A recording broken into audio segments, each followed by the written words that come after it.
چھوٹتے چھوٹتے رہ گئی، ہمیشہ کی طرح سفید بھورا کرتا، شلوار میں کالے رنگ کے سادہ سے چپل، پیڑوں میں ڈالے سنہرے فریم کے اینک لگائے وہ سامنے کرسی پر اٹینشن بیٹھے تھے اور نظریں وال کلاک پر جمی تھیں۔ وہ آگے بڑھی اور چلتے ہوئے ان کے پاس فرش پر بیٹھ کر اپنا ہاتھ ان کے گھٹنے پر رکھا۔ یہ اس کی بچپن کی عادت تھی، اسے جب بھی بابا جان کو متوجہ کرنا ہوتا تھا تو وہ مخاطب کرنے کے بجائے ان کی طرف دیکھنے لگتی۔ اظہر فاروقی کے کلاک سے نظر ہٹا کر اسے دیکھا۔ کھانا کھا لیں بابا جان؟ آج تو کھانا نور الہدیٰ کے ساتھ ہی کھاؤں گا، تم جا کر کھا لو بابا جان۔ ان کی فلائٹ 11 بجے لینڈ کرے گی اور گھر آنے تک 1:30 بج جائیں گے۔ اتنی رات کو آنے کے بعد وہ صبح کے ناشتے سے پہلے کچھ نہیں کھائیں گے۔ مجھے کھانا نہیں کھانا۔ انہیں ملیحہ کی بات صحیح لگی تھی، پھر بھی کھانے کے لیے نہیں مانے تو ملیحہ نے پھر اصرار کیا، تھوڑا سا کھا لیں، آپ جانتے ہیں مجھے اکیلے کھانا کھانا پسند نہیں، کھانا کھانے کے لیے بھوک کا لگنا ضروری ہے، کسی کا ساتھ ہونا نہیں۔ تمہیں بھوک لگ رہی ہے تو جا کر کھا لو، انہوں نے نرمی سے مگر قطعی لہجے میں کہا۔ اسے برا تو لگا مگر مزید کچھ نہیں کہا۔ وہ اٹھ کر ڈائننگ روم میں آ گئی۔ بہادر، اس کی آواز پر بہادر بوتل کے جن کی طرح حاضر ہو گیا۔ کھانا اٹھا دو۔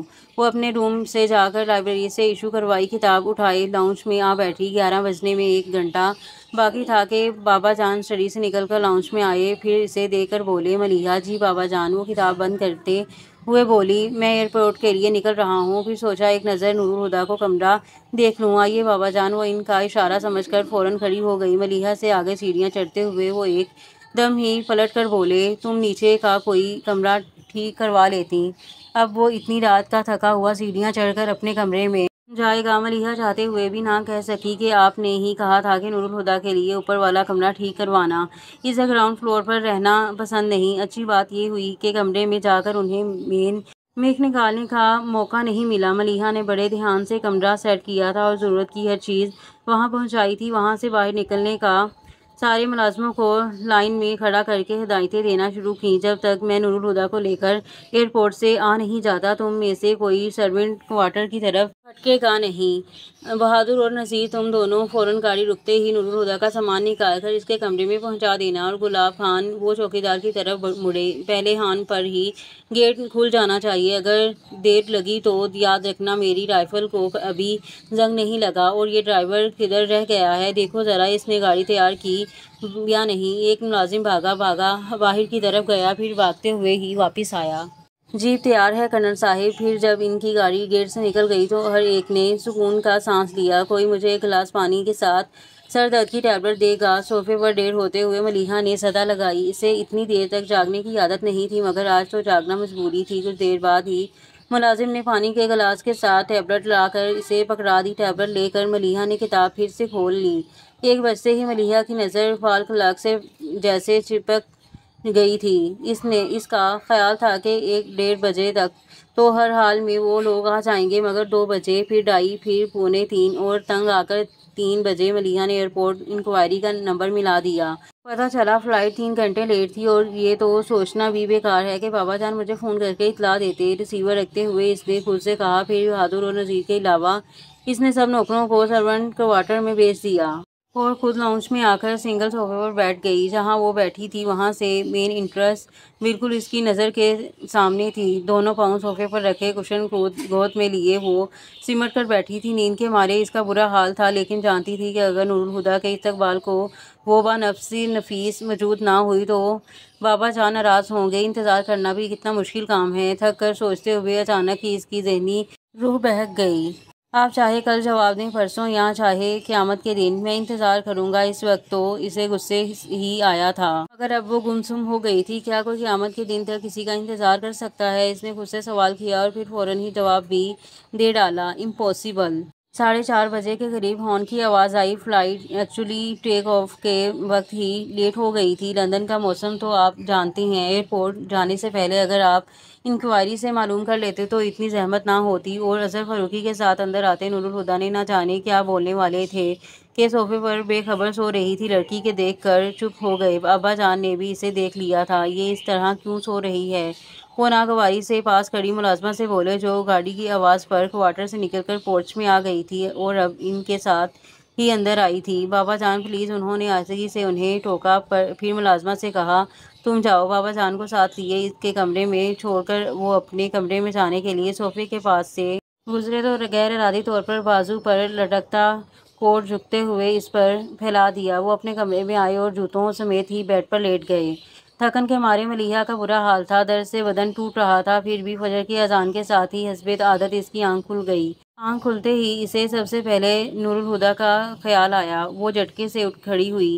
کھڑے ہوتے ہی کوئی چیز اس کے وجود پر سے پھسلتی ہوئی اس کے پیروں پر گر گئی۔ اس نے اپنے پیروں کی طرف دیکھا۔ یہ کوٹ کس کا تھا اور اس پر کس نے ڈالا ہوگا؟ ملیحہ کو یہ سمجھنے میں ایک سیکنڈ کی بھی دیر نہیں لگی۔ جھک کر کوٹ اٹھا کے بازو پر ڈالتے ہوئے وہ عجیب سے احساس سے دوچار ہوئی تھی۔ وہ کوٹ لیے اپنے کمرے میں آ گئی۔ کوٹ بیڈ پر ڈال کر وہ شاور لینے چلی گئی۔ 10 منٹ بعد ہی وہ ہیلے بالوں کے ساتھ کمرے میں آئی۔ بالوں کو تولیے سے سکھا کر اس نے چادر اوڑھی اور جائے نماز بچھا کر قبلہ رخ کھڑی ہوتی اس نے نیت باندھ دی۔ نور الہدیٰ یوں بھی سحر خیز تھی، پھر وہ فلائٹ میں نیند پوری کر چکے تھے۔ سورج کے جب دکھاتے ہی وہ ٹریک سوٹ پہنے لان میں نکل آئے۔ دوڑتے ہوئے لان کے کئی چکر کاٹ کر وہ ایک جگہ رکے۔ بار بار جھک کر اپنے پنجوں کو چھوتے وہ ایک بار اٹھنے اور پھر جھکنا بھول گئے۔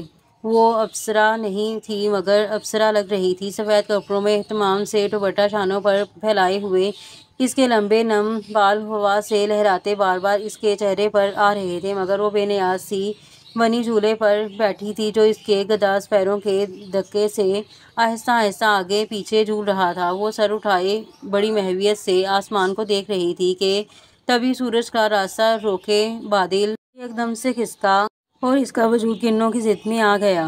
وہ ہنس پڑی اور اس نے ہنستے ہوئے یوں ہی اپنا سر جھکایا تو نظر ٹریک سوٹ پہنے بت کی طرح ساکت کھڑے شخص پر پڑی۔ وہ جھجک گئی۔ وہ اس وقت نور الہدیٰ کی وہاں موجودگی کی توقع نہیں کر رہی تھی۔ اس نے اپنے آپ ہی سوچ لیا تھا کہ رات گئے آنے والا دن چڑھے تک تھکن اتارتا رہے گا۔ وہ اٹھی اور گھوم کر کمرے میں چلی گئی۔ Moonlight in sunlight amazing, وہ آہستہ سے بڑبڑائے۔ وہ بال سمیٹ کر کچن میں آ گئی۔ فٹافٹ اورنج جوس نکال کر اس نے جگ میں ڈالا اور جگ گلاس سمیت ٹرے میں رکھ کر بہادر کو تھما کر لان میں بھیجا۔ پھر اپنے ناشتے کی ٹرے تیار کر کے وہ کچن سے نکلنے والی تھی کہ نور الہدیٰ جوس کا گلاس ہاتھ میں لیے کچن کے دروازے سے اندر آ گئے۔ ہیلو ملیحہ، اسے دیکھ کر اپنا ہاتھ آگے بڑھاتے وہ بولے تو ملیحہ نروس ہو گئی کہ ان سے ہاتھ ملائے یا نہیں۔ اسی گھبراہٹ میں وہ ان کے ہیلو کا جواب نہیں دے سکی تو وہ غیر ارادی طور پر اپنا ہاتھ نیچے کر کے اس کی طرف جھک کر بولے، آئی ایم رانگ۔ اس بار وہ اعتماد سے مسکرائی، نو انڈیڈ۔ پھر ان کے ہاتھ میں پکڑے آدھے خالی گلاس کو دیکھ کر بولی، اور چاہیے؟ نو تھینکس۔ ملیحہ سمجھ نہیں پا رہی تھی کہ اس سے کس انداز میں بات کرے، اس لیے بات کرنے سے بچنے کی خاطر وہ ٹرے اٹھائے ان کے برابر سے گزر کر آگے بڑھ گئی، مگر اگلے ہی قدم پر اسے رک جانا پڑا۔ میں 15 منٹ میں نہا کر آتا ہوں، تب تک آپ میرا ناشتہ تیار کر لیں۔ کوئی خاص اہتمام کرنے کی ضرورت نہیں، بس جو باقی گھر والے لیتے ہیں، البتہ چائے اسٹرانگ ہونی چاہیے۔ گل بانو کو ہدایت دے کر وہ پلٹے تو ملیحہ کو دیکھتے ہی ان کے منہ سے نکلا، واٹ ہیپنڈ؟ اس نے بھی فوراً سے جواب دیا، نتھنگ۔ اس نے آہستہ سے نفی میں سر ہلایا۔ نور الہدیٰ اپنے کمرے کی طرف بڑھ گئے۔ ٹھیک 15 منٹ بعد وہ ٹراؤزر پر ٹی شرٹ پہنے ڈائننگ روم میں تھے۔ ملیحہ ڈائننگ ٹیبل پر ہی ان کی منتظر تھی۔ انہیں دیکھ کر اس نے گل بانو کو آواز دے کر ناشتہ لانے کو کہا۔ ناشتہ لگ چکا تھا۔ نور الہدیٰ نے نوالا منہ میں رکھ کر دوسرے ہاتھ سے ایک بار اٹھایا، پھر ملیحہ کی طرف بڑھا کر سوالیہ لہجے میں بولے، نیوز پیپر؟ ملیحہ نے ناشتے سے دھیان ہٹا کر ان کے ہاتھ کی طرف دیکھا اور مسکرا کر بولی، میں ناشتے کے وقت اخبار نہیں پڑھتی۔ کیوں؟ وہ یوں ہی پوچھنے لگے۔ کیونکہ اخباروں میں ایسی خوفناک خبریں چھپتی ہیں کہ پڑھ کر بھوک ہی اڑ جائے۔ سچ کہا۔ بولتے ہوئے انہوں نے اخبار کھولا اور پڑھنے لگے۔ ناشتہ ختم ہونے تک وہ اخبار بھی ختم کر چکے تھے۔ نیپکن سے ہاتھ صاف کر کے انہوں نے اخبار کو طے کر کے رکھا اور اپنے لیے چائے نکالتے ہوئے اسی سے بولے، چائے لو گی؟ میں چائے کم پیتی ہوں، دن میں صرف 1 کپ، وہ بھی شام میں۔ وہ بھی ناشتہ کر چکی تھی۔ نیپکن سے ہاتھ صاف کرتے بولی۔